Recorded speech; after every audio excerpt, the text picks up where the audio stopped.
नमस्कार, मैं हूं अनुपम मिश्रा। क्या नवंबर तक खत्म नहीं होगा कोरोना का संकट? आज ये सवाल हम इसलिए पूछ रहे हैं क्योंकि प्रधानमंत्री नरेंद्र मोदी ने आज एक बार फिर राष्ट्र को संबोधित किया।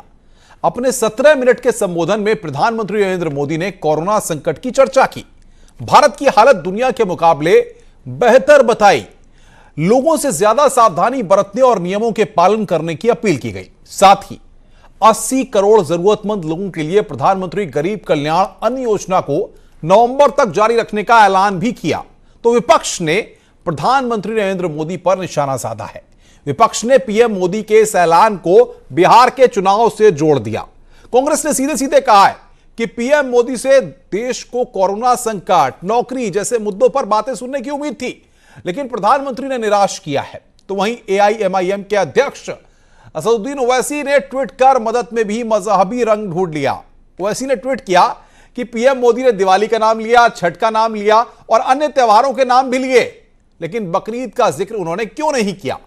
तो आज इन्हीं मुद्दों पर हम महाबहस करेंगे और पूछेंगे कि क्या नवंबर तक दूर नहीं होगा कोरोना संकट। यह सवाल चर्चा के केंद्र बिंदु में लाएंगे। अनलॉक 1 की लापरवाही ने क्या मुश्किलों को बढ़ा दिया है, यह सवाल हम उठाएंगे। गरीबों की मदद कांग्रेस के लिए क्या चुनावी चाल है, और ओवैसी को मदद में भी मजहब दिखता है, यह भी सवाल हम उठाएंगे। पीएम मोदी से क्या सुनना चाहता है विपक्ष, यह एक सवाल हम लेकर के आएंगे और इन सवालों पर अब हम चर्चा करेंगे। लेकिन उससे पहले आप इस रिपोर्ट को देखिए और फिर चर्चा करते हैं। पीएम मोदी का बड़ा ऐलान, दिवाली छठ तक 80 करोड़ लोगों को मिलेगा मुफ्त अनाज। 80 करोड़ से ज्यादा गरीब भाई बहनों को हर महीने परिवार के हर सदस्य को 5 किलो गेहूं या 5 किलो चावल मुफ्त मुहैया कराया जाएगा। प्रधानमंत्री मोदी बोले, कोरोना काल में देश की स्थिति दुनिया के तमाम देशों से बेहतर। कि अगर कोरोना से होने वाली मृत्यु दर को देखें तो दुनिया के अनेक देशों की तुलना में भारत संभली हुई स्थिति में है। लेकिन विपक्ष को नहीं भाया पीएम का संबोधन। राहुल गांधी ट्वीट कर बोले, तू इधर उधर की बात ना कर, ये बता कि काफिला कैसे लुटा। प्रधानमंत्री ने 90,000 करोड़ की प्रधानमंत्री अन्न योजना का ऐलान किया है गरीब लोगों के लिए, अच्छी बात है। लेकिन प्रधानमंत्री जी, अगर आप डीजल और पेट्रोल की कीमत कम कर देते, जो 30 और 35 रुपए से ज़्यादा नहीं हो सकती, तो गरीब लोगों को और ज़्यादा फायदा हो। इतना ही नहीं, विपक्ष पीएम के ऐलान को बिहार बंगाल के चुनाव से जोड़कर देखने लगा। ममता बनर्जी ने बगैर देर किए जून 2021 तक मुफ्त राशन का ऐलान कर दिया। तो वहीं तेजस्वी यादव बोले, कोरोना से लड़ाई के बजाय सरकार का ध्यान बिहार चुनाव पर है।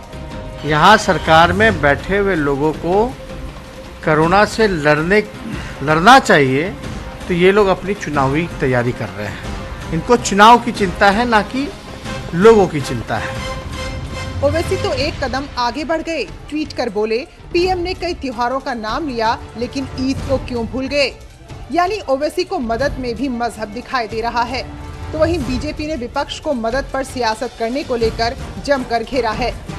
आज जिस तरह से देश में संकट है, उस संकट में लोगों की सेहत और सलामती, उसके साथ ही साथ रोजी और राशन, ये सारी चीज़ें किसी भी तरह से समाज के किसी भी हिस्से में अविश्वास का माहौल न पैदा हो, किसी तरह के कष्ट और संकट का माहौल न पैदा हो। इस संकट में उस संकट के समाधान के संकल्प से भरपूर उनका संदेश था, उनकी बात थी। साफ है, कोरोना काल में भी सियासत थमने का नाम नहीं ले रही है और पीएम के संबोधन पर छिड़ गया है महासंग्राम। Bureau report, news 18। तो इसी मुद्दे पर आज हम चर्चा करेंगे और हमारे साथ कुछ खास मेहमान जुड़ेंगे। डॉक्टर एम वली सीनियर फिजिशियन है, वो हमारे साथ फिलहाल जुड़ गए हैं इस चर्चा में, और डॉक्टर चंद्रमोहन बीजेपी के प्रवक्ता हैं, वो हमारे साथ इस चर्चा में जुड़ गए हैं। और साथ ही साथ आपको बता दें कि हमारे साथ अभी ऑल पार्टियों के नेता भी जुड़ेंगे। शेष नारायण सिंह वरिष्ठ पत्रकार भी हमारे साथ जुड़ेंगे। दीपक सिंह कांग्रेस के विधायक है, वो भी हमारे साथ जुड़ेंगे। साथ ही अभी हमारे साथ जुड़े हुए हैं नेश श्रीवास्तव, अंडर सेक्रेटरी हैं गृह मंत्रालय के, वो हमारे साथ जुड़े हैं। और खासतौर पर हमने सैयद आरिफ हुसैनी, प्रवक्ता हैं AIMIM के, उनको बुलाया है क्योंकि मजहबी जो बातें सामने आई हैं इस पूरे मसले पर, उनसे हम बातचीत करेंगे। लेकिन सबसे पहले चंद्रमोहन जी आपके पास आ रहा हूं। आपने जो कदम उठाए लॉकडाउन के दौरान, आपने जो कदम उठाए अनलॉक के दौरान, प्रधानमंत्री के संबोधन से एक बात तो साफ हो जाती है कि अनलॉक 1 में जिस तरीके की छूट दी गई, उसका जो फायदा मिलना चाहिए था संख्या कम होने में, उसका कहीं ना कहीं नुकसान हुआ और यह संख्या बढ़ गई, जिसका जिक्र प्रधानमंत्री ने भी किया। देखिए, माननीय प्रधानमंत्री जी का मार्गदर्शन और संबोधन देश के नाम था आज, और उन्होंने देश को संबोधित करते हुए एकदम जो व्यवहारिक बात है, जो सच बात है, जिसको हम और आप सब स्वीकार करते हैं, उस बात को उन्होंने एकदम जनता के सामने रखा। उन्होंने आग्रह किया कि 2 गज की दूरी और मास्क, जान और जहान को साथ में लेकर हमको चलना है। इस बात पर उन्होंने जोर दिया। उन्होंने साथ में ये भी एक उत्साहवर्धन किया कि जो स्थितियां आज भारत की हैं, वो अन्य विकसित देशों की तुलना में भारत बहुत बेहतर स्थिति में इस कोरोना की लड़ाई को लड़ रहा है। और हमने इस पर मतलब आप मानते हैं सरकार ने जिस उद्देश्य के साथ अनलॉक 1 लेकर के आई थी, वो आपका कामयाब नहीं हो पाया और उस पर लोगों ने पानी फेर दिया, इस बात को आप मानते हैं? नहीं, ये कहां का है? ये ना प्रधानमंत्री जी ने कहा है, ना हमने कहा है। और इसके कहीं 4 लोगों के कारण से, इतना बड़ा देश है, अगर कुछ लोग नियम तोड़ते हैं, इसके कारण से ऐसा नहीं है कि जो लोग नियमबद्ध हैं उनको हम सवाल खड़ा करें।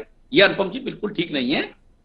बहुसंख्य जनता ने, देश की बहुसंख्य जनता ने नियमों का पालन किया है और नियमों का पालन कर रही है। उसी का परिणाम है कि आज देश बेहतर स्थिति में है। आज प्रधानमंत्री जी ने, लेकिन प्रधानमंत्री ने भी यही कहा चंद्रमोहन जी की लॉकडाउन के दौरान जिस तरीके से पालन किया गया, वो अनलॉक 1 में दिखाई नहीं दिया। नेश श्रीवास्तव, अंडर सेक्रेटरी है गृह मंत्रालय में। श्रीवास्तव साहब, स्वागत है आपका।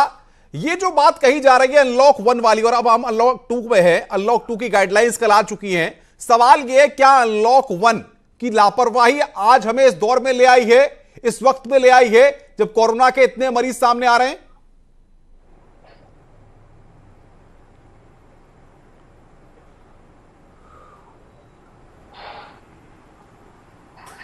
ने श्रीवास्तव साहब, आवाज मिल रही है आपको मेरी? आप शुरू हुई है अनुपम, आपका सवाल आधा तो मैंने सुना था। जी जी। लेकिन जैसे पहले भी उन्होंने बोला, पहले वक्त ने, कि देखिए अनलॉक एक ज़रूरत है देश की, बिकॉज हम बहुत समय तक इसको लॉकडाउन नहीं कर सकते थे। इकोनॉमिक कंडीशंस देश की ऑफ कोर्स बिगड़ रही थी, लोग भी बहुत दिनों से घर के अंदर थे, तो वो एक ज़रूरत थी। जहाँ तक हम समझते हैं, सरकार समझती है कि अनलॉक एक नीड थी, और अनलॉक करने के बाद जिस तरह से भी इकोनॉमिक एक्टिविटीज़ वापस पटरी पे आई हैं और जिस तरह से देश आगे बढ़ रहा है, वो एक बहुत बड़ी ज़रूरत होने के साथ साथ लोगों ने इसका ध्यान भी दिया है। हाँ, कुछ केसेस ज़रूर होंगी। हमारी पॉपुलेशन 135 करोड़ है। दिल्ली में भी ऑफ कोर्स हम देख रहे हैं, हम दिल्ली में भी ऑफिस जाते हैं, तो जो NCR रीजन है वहाँ से लोग रेगुलरली अप डाउन करते हैं, और इसी तरह से फंक्शन होगी। तो जो थोड़ी बहुत आप केसेस बढ़े हुए दिख रहे हैं, वो बढ़ेंगे। कोरोना अभी भी, जैसे प्रधानमंत्री साहब ने भी बोला, कि बाकी देशों के मुकाबले हमारी स्थिति बहुत अच्छी है। लेकिन और सवाल यहाँ पर यह है कि हम स्थितियां बेहतर है, लेकिन प्रधानमंत्री के संबोधन से जो संकेत निकला, जिसको हम समझ पा रहे हैं, या जिसके मायने अगर इस तरीके से निकाले जाएं कि एक तरफ तो गरीबों को जो मुफ्त राशन की बात आई है वो नवंबर तक, यानी कि दिवाली का भी जिक्र हुआ, उसमें छठ का भी जिक्र हुआ। दूसरी बात, कल जो गाइडलाइंस अनलॉक 2 की आई हैं, उसमें तमाम चीजों को जुलाई के अंतिम दौर तक नहीं खुलने की बात कही गई है। तो क्या यह माना जाए कि इस संकट से अभी हमें निजात मिलने वाली नहीं है?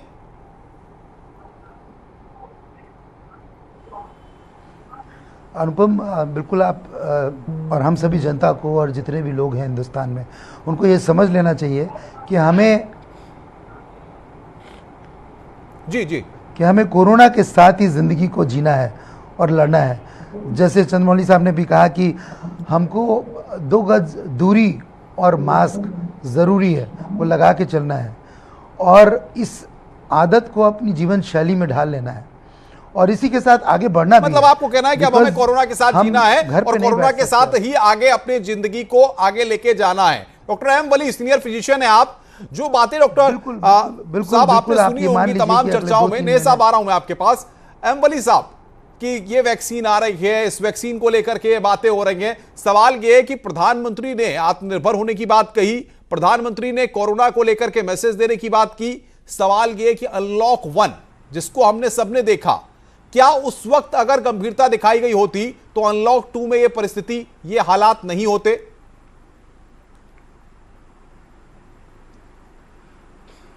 नहीं, ऐसा कहना मैं सही नहीं समझता हूँ। केसेस तो बढ़े हैं, केसेस तो विश्व में जिस देश में अनलॉक हुआ है वहाँ बढ़े हैं और बहुत ज़्यादा तादाद में बढ़े हैं। ब्राज़ील का तो कोई मुकाबला ही नहीं है, मैक्सिको का कोई मुकाबला ही नहीं है, सब जगह बढ़े हैं, सभ्य समाज में भी बढ़े हैं। अगर हम ये इस तरह से सोचें कि अनलॉक 1 से पहले अगर लॉकडाउन ना हुआ होता तो क्या आलम होता, तो वो सोचना ज़्यादा बेहतर होगा। देखिए हमारे यहाँ जो है बहुत ज़्यादा मरीज़ संक्रमित जो होते हैं वो सीरियस नहीं हो रहे हैं। ये कुदरत की देन है, प्रकृति का इनाम है, भगवान जी की कृपा है कि हमारे अंदर अच्छी इम्यूनिटी है।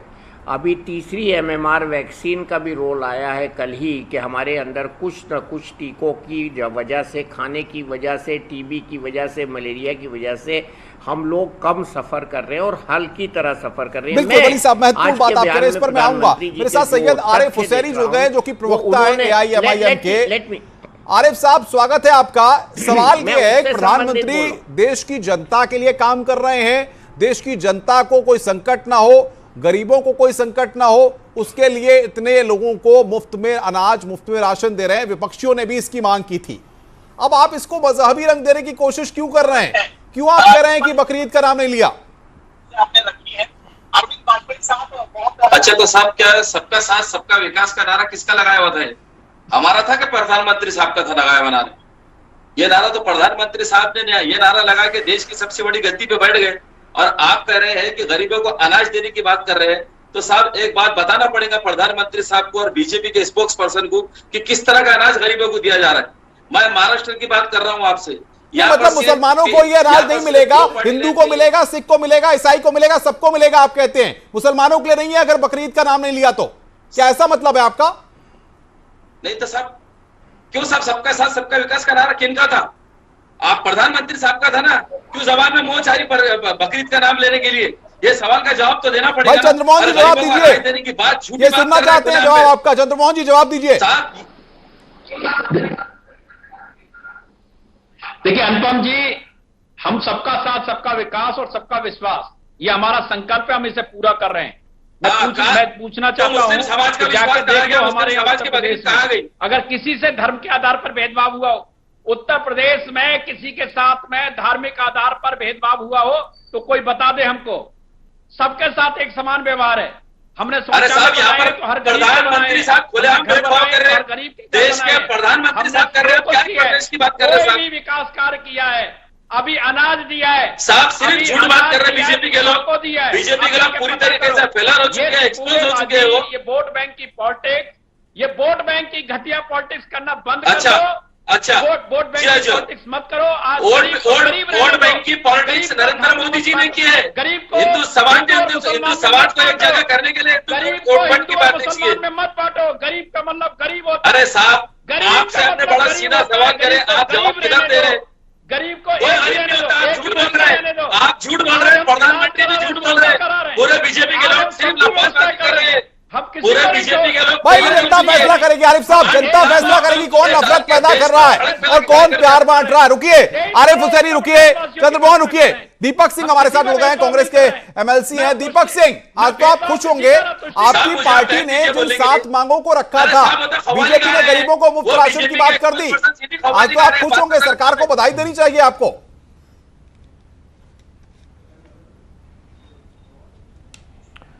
देखिए, अगर हम कहें कि सरकार अहंकार में नहीं आई तो ये हम इसलिए कहेंगे कि हमारे देश में कानून बने हैं, हमारे देश में राष्ट्रीय मोचन निधि है जो नेशनल डिजास्टर मैनेजमेंट एक्ट है, या हमारे देश में जो भोजन का अधिकार है, भोजन मौलिक अधिकार है। हम ये उम्मीद करते थे कि जो भोजन मौलिक अधिकार है सरकार उससे भाग रही थी। लेकिन सरकार ऐसे बहुत सारे मुद्दों पर, देश के प्रधानमंत्री मात्र ये घोषणा करने आए कि हमारे देश में जो कानून लागू हैं उसका हम अनुपालन करेंगे। देश प्रधानमंत्री से ऐसी उम्मीदें नहीं करता है। देश प्रधानमंत्री से उम्मीद करता था देश आज प्रधानमंत्री जी बड़ी बातें करेंगे, देश में जो आज संकट है उससे निपटने की बात करेंगे, देश में जो बंद की बात है, चाइना से मुकाबला करने की, चाइना को जवाब देने की, बीस के बदले 2 स्तर लाने की, उसको करेंगे। आपकी ही मांग थी कि गरीबों को मुफ्त राशन दिया जाए, दिया। प्रधानमंत्री ने अपने संबोधन में इस बात का ऐलान किया, तो दिक्कत क्या है? देश का आप कानून चुनाव से जोड़ रहे हैं है, चीजों देश को। का कानून है, भारतीय भोजन का अधिकार भारत का मौलिक अधिकार है। राष्ट्रीय सुरक्षा अधिनियम के तहत ये हर भारतीय को मिलना चाहिए। जो माननीय सुषमा स्वराज जी ने, स्वर्गीय सुषमा स्वराज जी ने जो शेर 2011 में पढ़ा, नकलची कौन है? देश देखता है। अगर भाजपा ने नकल करनी होती कम से कम राहुल गांधी की, तो आज हमारे देश में संकट नहीं आया होता। राहुल गांधी जी शुरू से कह रहे थे कोरोना महामारी से कैसे निपटा जाए, लेकिन भारतीय जनता पार्टी अहंकार में, अपने अहंकार में रैलियां करती रही, बहुत बड़ी बड़ी रैलियों करके भारत को गेट पे आप कोरोना बना दिया। अगर राहुल गांधी की सलाह माने होते तो आज देश सुरक्षित होता। अभी भी वक्त है, अभी भी वक्त है। बिल्कुल बिल्कुल, रुकिए भाई, रुकिए दीपक जी, रुकिए। नहीं, सवाल यहाँ पर गए आरिफ हुसैनी साहब, आप कह रहे हैं कि बीजेपी की मानसिकता खराब है। सवाल यह है कि अगर बीजेपी गरीबों के लिए, उन लोगों के लिए जो कोरोना के संकट में अन्न जिनको नहीं मिल पा रहा, राशन जिनको नहीं मिल पा रहा, उनके लिए कोशिश कर रही है, तो उसमें आपको मजहबी रंग क्यों नजर आता है? ऐसी क्या वजह है? सिर्फ बकरीद का नाम नहीं लेने से आपको लग गया कि मुसलमानों को इग्नोर कर दिया गया? मैं आपको साफ लफ्जों में कह रहा हूं साहब कि नरेंद्र मोदी साहब खुली झूठ बात कर रहे हैं। कोई गरीबों के लिए अनाज का काम नहीं कर रहे हो। महाराष्ट्र के अंदर एपीएल की एक स्कीम है साहब, केसरिया कार्ड की, उसके ऊपर अभी महीना भर पहले राशन चालू हुआ। 4 महीने हो गए आपको लॉकडाउन डाल के, अभी तक लोगों को अनाज नहीं था गरीबों को। शरणार्थी अपने पैदल मजदूर सड़कों पे गए, कईयों ने अपनी जान दे दी। और ये गरीबों की बात कर रहे ना, सिर्फ मेरे को 30 सेकंड का टाइम दीजिए साहब। आप गरीबों की बात करें, कोरोना के अंदर अभी तक 16,893 लोगों की जान गई है। अरे लेकिन इसका मतलब ये नहीं है ना साहब, इसका मतलब ये नहीं है कि बीजेपी की मानसिकता मुसलमानों के खिलाफ है। बीजेपी के नेता अगर प्रधानमंत्री अगर किसी बात को संबोधित कर रहे हैं, अगर वो बकरीद का नाम नहीं लेते, अगर वो छठ का नाम लेते हैं, अगर वो त्योहारों की बात करते हैं, तो त्योहारों में तो बकरीद भी आती है ना। इसका मजहबी रंग देने से आप क्यों ताल्लुक कर रहे हैं? नहीं साहब, वो ऐसी कोई बात जबान से लेना ही नहीं चाहते जिससे मुसलमानों का फेस्टिवल आता है। आप बताओ मेरे को कहां पर लिया उन्होंने आज तक नाम? उनकी चंद्रमोहन जी, वो चाहता है चंद्रमोहन जी, ऐसा लगता है आपको? विभाजन की पॉलिटिक्स नहीं, मैं अनुपम जी मैं दूसरी बात कर रहा हूँ। आयुष्मान से लेकर, अरे जब बकरीद आएगी तो हम अभी ईद आई थी, हमने उत्तर प्रदेश में हमने उनकी शुभकामनाएं दी। भाई शेष नारायण सिंह जी वरिष्ठ पत्रकार है हमारे साथ। रुकिए भाई चंद्रमोहन जी, रुकिए हुसैनी साहब, रुकिए। शेष नारायण जी, सवाल यहां पर ये, क्या सियासत में सब कुछ दांव पर लगा दिया जाएगा? अगर सरकार, केंद्र सरकार अच्छे इनिशिएट लेकर के गरीबों तक मुफ्त राशन लेकर के जा रही है, तो उसको चुनाव से जोड़ा जा रहा है, उसको सांप्रदायिक रंग देने की कोशिश की जा रही है। शेष नारायण जी, ये क्या वाकई में इसके इस तरह के मायने निकाले जाने चाहिए? बीजेपी के स्पोक्सपर्सन, आप बीजेपी को बचा नहीं सकते, हर मास में विफल हो चुकी है। भाई हुसैनी साहब रुकिए, सब्र रखिए, आपको मौका दिया जा रहा है। शेष नारायण जी बोलिए। देखिए, अब सरकार का जो फर्ज है आज की तारीख में, वो 3 फर्ज हैं जी। एक तो कोरोना से लड़ाई कैसे लड़ी जाए, उसका इलाज, उसका वैक्सीन, और उसके जो लोग बेकार हुए हैं, जिनके पास खाने को दिक्कत है, तो उसको कैसे किया जाए, ये करना है। और वो आज खाने वाली बात उन्होंने की, आज उद्योग की बात नहीं की। आज उन्होंने उसके वैक्सीन किया है, उसकी भी बात चल रही है, आज मीटिंग हुई थी, उसकी भी बात नहीं। एक तो बात ये है। दूसरी जो इस वक्त देश के सामने संकट है वो चाइना की तरफ से है, तो वो भी एड्रेस करना है उनको। ये सारी चीजें एड्रेस करना है। जो गरीबों को खाना देना नवंबर तक जो बहस है, वो तो बहुत मामूली पार्ट है पूरे इस वक्त जो देश के सामने संकट है। और प्रधानमंत्री का, राज्यों की सरकारों का, सबका फर्ज है, पूरे देश का फर्ज है कि वॉर की सिचुएशन में साथ रहें। प्रधानमंत्री पर लाजिम है कि वो सबको साथ लेके चलें, और लोगों को है कि भाई जो एवॉइडेबल। लेकिन सवाल यहां पर ये है कि अगर ये बहुत छोटी बात है, अगर आप इस बात को गंभीर नहीं मानते, तो सवाल विपक्ष इसको चुनाव से एआईएमआईएम वाले इसको सांप्रदायिक रंग देकर के कह रहे हैं, उन्होंने बकरीद नहीं बोला। इस तरह के मायने निकालने का मतलब क्या है? फिर ये तो सियासत है तौर पर। उससे तो बचना चाहिए इनको। मेरा ख्याल है कि वो अगर वो नाम नहीं लेते तो न लें, उन क्या फर्क पड़ता है। उनकी तो पॉलिटिक्स जो है आरएसएस से आए। सबका साथ सबका विकास का नारा क्यों लगाया आपने? खोखला नारा। ये तो इस बात का सबूत है कि आपने झूठा नारा लगाए थे। अरे मैंने नहीं लगाया, बाजू डालना चाहते। नहीं चल रही। अरे मैंने कोई नारा नहीं लगाया। शेष नारायण जी वरिष्ठ पत्रकार है। चंद्रमोहन जी बोलिए, क्या कुछ कहना चाह रहे हैं?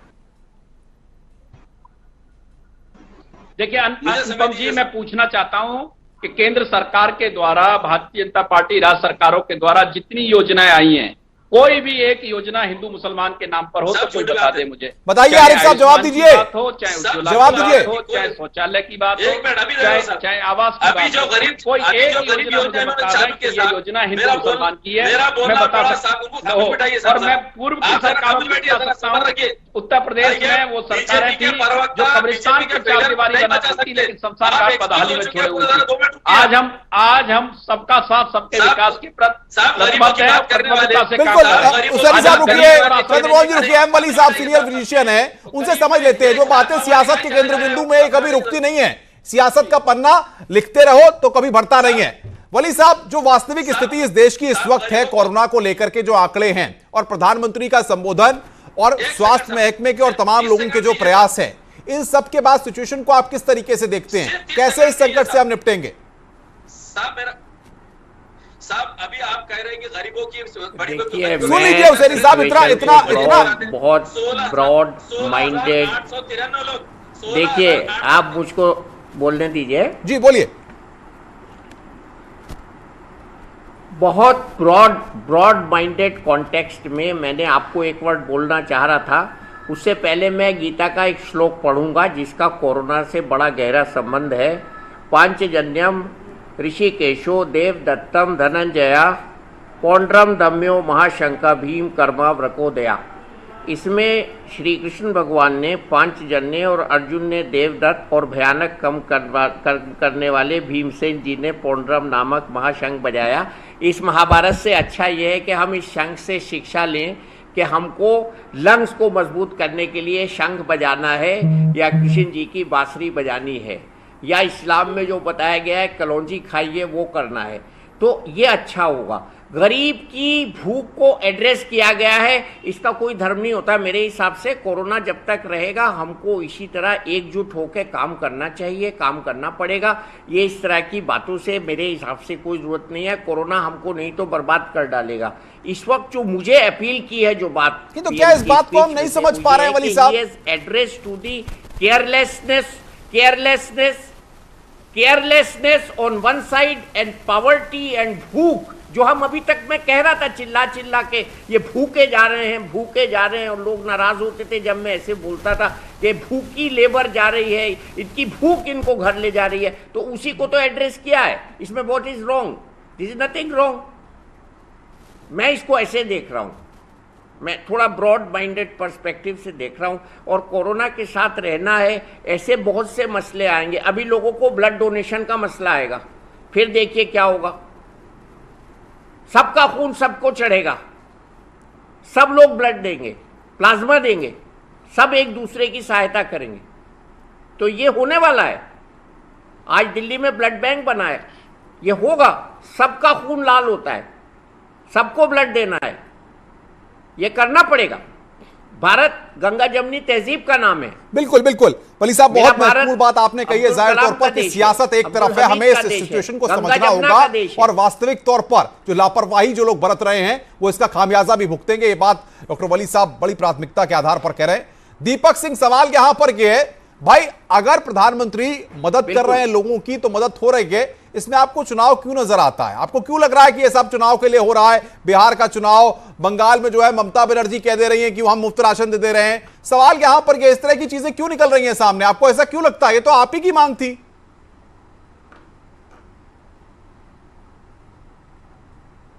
नहीं, बिल्कुल मांग थी। कांग्रेस पार्टी की एक ही मांग नहीं थी, कांग्रेस पार्टी की अनेक मांगे थी। ये अलग बात है कि जो हमारे देश के संविधान, जो हमारे देश का कानून कहता है, उसके लिए प्रधानमंत्री नहीं बोलेंगे। प्रधानमंत्री जो उम्मीदें थी वो बोलेंगे। बिहार के चुनाव की भाषण था, बिहार के चुनाव पर मुख्यमंत्री के वादे थे, और इसके पहले मुख्यमंत्री जी बहुत सारी बातें कह चुके हैं जो सच नहीं हुई। भाजपा को सूट क्या करता है? जो MIM भाजपा की तू मैं है, ये इनकी असलियत है। असलियत ये चाहिए था कि बड़ा दिल करके जो देश के मन की बात है उसको कहते। प्रधानमंत्री जी का भाषण भटका हुआ था, श्रमिक एक्सप्रेस की बात था जो जानी थी गोरखपुर पहुंच गई मुंबई।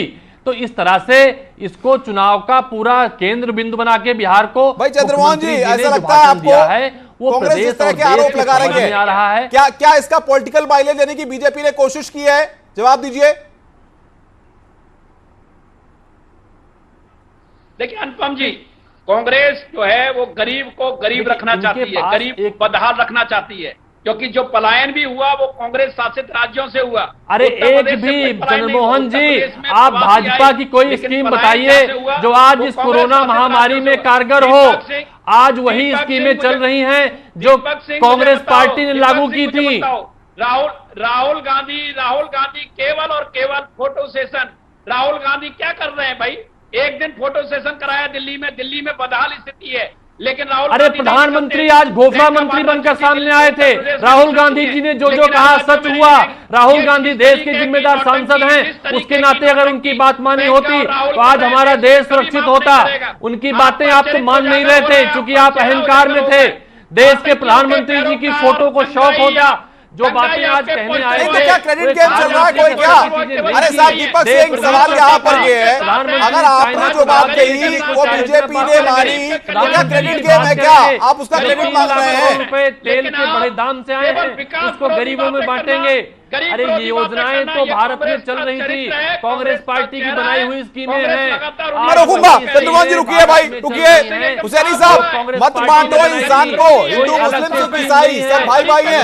अरे हुसैनी साहब, अगर प्रधानमंत्री जिसको हमने इतनी बड़ी गद्दी पे सबने चुन करके बिठाया है, उसको लेकर के आपकी पार्टी इस तरह की सोच रखेगी तो क्या होगा इस देश का?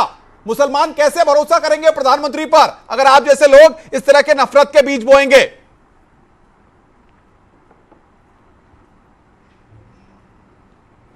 अनुपम जी, मैं एक बात कह दूं, एक बार एक समाज को बाजू में डालते थे। अभी गरीबों की बात कर रहे हैं ना साहब, मेरे को सिर्फ 30 सेकंड का टाइम दीजिए। 16,893 लोगों की अभी तक डेथ हुई है।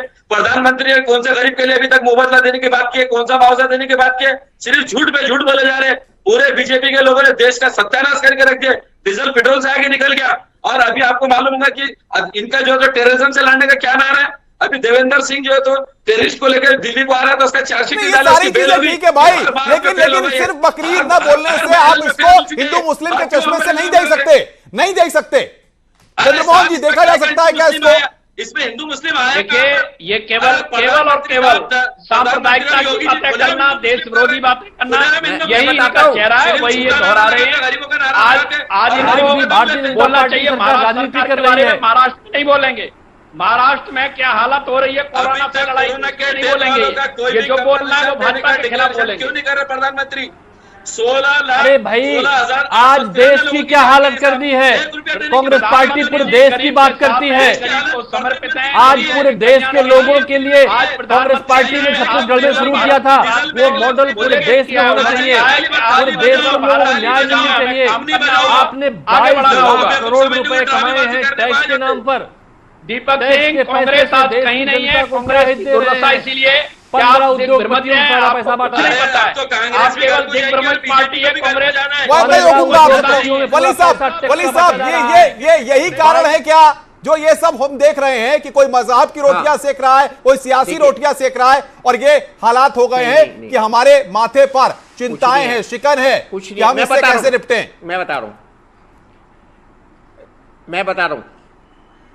हूं। देखिए, अगर हम बकरीद को याद करना चाहते हैं तो हम जैसे जो संभ्रांत लोग हैं वो गरीबों के लिए कुर्बानी करके उनके मुंह में 2 निवाले रखते हैं। वो बकरीद ये त्यौहार है, हम किसी से मांगते नहीं है। हम लोग जो सोसाइटी के संभ्रांत लोग हैं वो अपने घर से उन गरीबों को खाना बांटते हैं, खिलाते हैं इस त्यौहार पर, इसको अगर याद करना था तो इस तरह से याद करना अच्छा होता। हम जो परिचय करा रहे हैं बिल्कुल, बहुत बड़ी बात कह रहे हैं वली मीडिया साहब। के थ्रू, आप सबका बहुत बहुत शुक्रिया हमारे साथ जुड़ने के लिए महाबहस में। लेकिन सवाल सबसे बड़ा यह है, क्या मजहब की बातें करके, सियासी रोटियां सेक करके हम कहीं ना कहीं नमक छिड़कने की कोशिश नहीं